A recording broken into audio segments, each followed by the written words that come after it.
ATM আজহার ওনাকে হচ্ছে একদম বেকসুর খালাস দেওয়া হয়েছে আদালত থেকে রায় দিয়ে।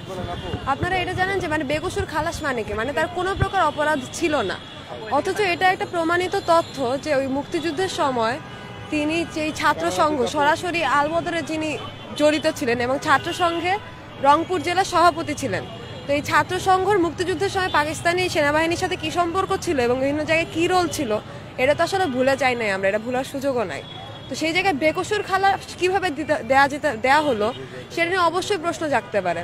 এখন তার ফাঁসি দেওয়া কি উচিত নাকি না সেটা নিয়ে অনেক কথা হতে পারে, তার বিচার প্রক্রিয়া কি ঠিক হয়েছে নাকি না সেটা নিয়ে অনেক কথা হতে পারে। আমরা জানি যে এটা প্রশ্নের সম্মুখীন হয়েছে, এটা অস্বীকার করার কোনো জায়গা নাই এবং প্রশ্নগুলো আমাদেরও আছে, কিন্তু সেই জায়গায় দাঁড়ায় যে বেকসুর খালাস দিয়ে দেওয়া হলো আজকে সম্পূর্ণভাবে এই একজন চিহ্নিত রাজাকার আলবদরকে, সেই জায়গা থেকে আমাদের আজকের এই প্রোগ্রামটা ছিল।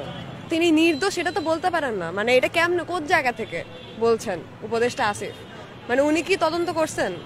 আমরা তো জানি ওই সময় যে তার রায় দেওয়ার পর বীরাঙ্গনারা কি ধরনের যে স্বস্তি পাইছিল, কারণ তিনি যে ক্রাইমগুলো করছিলেন তার যে ভিকটিম, সেই ভিকটিমের ফ্যামিলিগুলোর যে কি পরিমাণ স্বস্তি আনন্দের উৎফুল্লতার প্রকাশ করছিল। এখন অবশ্যই আমি আবার যেটা বলছি যে বিচার প্রক্রিয়া নিয়ে হাজারটা প্রশ্ন থাকতে পারে, আমরা জানি এটা প্রশ্নাতীত না, অবশ্যই প্রশ্ন হবে।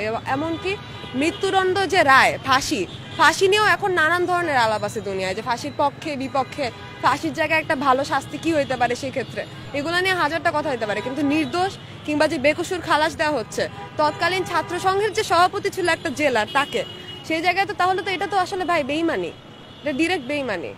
আমি অপরাধী ছিলেন এটা বলি না, এটা বলার আমার জায়গা নেই, ৭১ আমি ছিলাম না, কিন্তু তাকে বেকসুর যে খালাস দেওয়া হলো তার তো যে সংযুক্ততা ছিল, তার যে সংশ্লিষ্টতা ছিল তখন ছাত্র সংঘের সাথে, আলবদরের সাথে, সেটা তো না কোথাও প্রমাণ হয় নাই, সেটা তো ভুল প্রমাণ হয় নাই। হয়েছে কি? হয় নাই।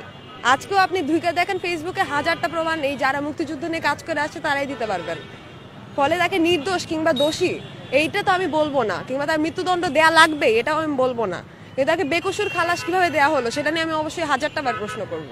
আগের মতো নাই, আগের মতো তো বলা যাবে না, কিন্তু সে দেখা যায় বাংলাদেশের বিচার ব্যবস্থা স্বাধীন হয় নাই। আগে একটা গোষ্ঠীর একচ্ছত্র আধিপত্য ছিল, এখন আরেকটা গোষ্ঠীর একচ্ছত্র আধিপত্য কায়েম হয়েছে।